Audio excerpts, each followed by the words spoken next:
Aux abords du ring, 3 personnes survivent sous ce pont. Malgré le froid, la saleté et le bruit des voitures, elles préfèrent passer la nuit ici plutôt que d'aller dans un centre d'hébergement. C'est mieux ici, Pourquoi? parce que là-bas, c'est beaucoup, beaucoup de monde. Ils se volent partout, ils volent partout. On ne peut pas supporter ça. Les équipes du SAMU social rencontrent régulièrement ce genre de refus. Les personnes sans abri redoutent en effet le comportement de certains. C'est pas très fréquent, mais on a quelques vols.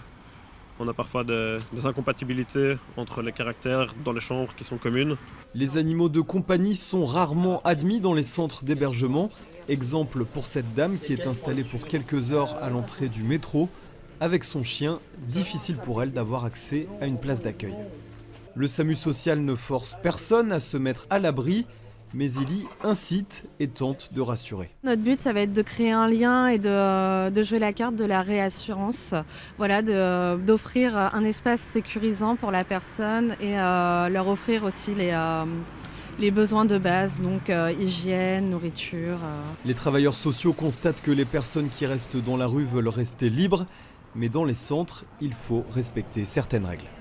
Ne pas fumer dans les chambres, ne pas boire d'alcool à l'intérieur des centres, respecter les heures de sommeil. Donc ça veut dire qu'à 23 heures, on demande aux personnes d'aller dans les chambres.